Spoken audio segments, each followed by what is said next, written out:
আসসালামু আলাইকুম, welcome to my daily blog. আবারও চলে আসলাম একটা রান্না বান্নার ভিডিও নিয়ে। আর আমার ডেইলি ব্লগ মানেই হচ্ছে রান্না করা, খাওয়া। এর বাইরে আসলে মাঝে মাঝে দু একটা ভিডিও চলে আসে, তাছাড়া ম্যাক্সিমাম ভিডিও হচ্ছে আবার রান্না বান্না। তো আজকে রান্না করবো ভাবতেছি, মানে ডাঁটা শাক আর তার সাথে বেলে মাছের একটা চচ্চড়ি। এই ডাঁটাটা বাইরে থেকে নিয়ে আসছিলাম কিছুক্ষণ আগেই। তো ডাঁটাটা দেখতে বড় হলেও এটা একদম সফট একটা ডাঁটা ছিল। ডাঁটাগুলো ধরার আগে একদম নরম হয়ে যাচ্ছিল। ডাঁটা দিয়ে রুই মাছ রান্না করব, আর আজকে রান্না করতেছি শাক ভাজি। এটা গতকালের ভিডিও ছিল, আজকে অবশ্য রুই মাছ রান্না করে ফেলেছি, সেটা আগামীকাল দেখতে পাবেন। তো ডাঁটা শাকটাকে একদম মানে কুচি করে কেটে নিয়ে ভাজি করলাম। চিংড়ি দিলে ভালো হতো, অবশ্য বাসায় চিংড়ি মাছটা বাসায় ওরকম ছিল না, তাই ভাবলাম যে এটাকে শুধুই ভাজি করি। ডাঁটা শাক কিন্তু শুধু ভাজি করলেও বেশ মজাই হয়, লাল শাকের মতো। ডাঁটা শাকগুলো একদমই কচি ছিল, সেজন্য সফট হয়ে গেছে, একদমই অল্প একটু হয়ে গেছে। এরপরে হচ্ছে বেলে মাছগুলোকে সুন্দর করে ধুয়ে তারপরে হচ্ছে হলুদ লবণ একটু মেখে নিলাম। যেহেতু এই মাছগুলো ভাজবো না, তাই হালকা একটু হলুদ লবণ মেখে নিয়েছি। আর এরপরে হচ্ছে মশলাটা কষিয়ে নিব। এখানে আলুও দিয়েছি ২টা।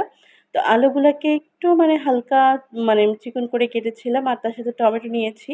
এটা যেহেতু হাতে মেখে দেইনি, তাই ভাবলাম যে কষানোর সময় একবারে টমেটো আলু ভালো করে কষিয়ে নিয়ে তারপরে হচ্ছে কাঁচা মাছটা দিয়ে দিব। আমরা সব মাছ ছোট মাছগুলো ভেজে রান্না করলেও বেলে মাছটা কিন্তু আসলে ভেজে রান্না করলে খেতে কেমন লাগে আমার জানা নেই, তবে এই মাছগুলো আসলে না ভেজে রান্না করলেই ভালো হয় খেতে। তো এটার মধ্যে যে একটা আবার বাতাসি না কি মাছ ছিল, তো ওইটাও দেখলাম, আবার একটা বড় পুঁটি ছিল। সবগুলো দিয়ে সুন্দর করে কষিয়ে নিব। তারপরে হচ্ছে অল্প একটু পরিমাণে ঝোলে পানি দিব।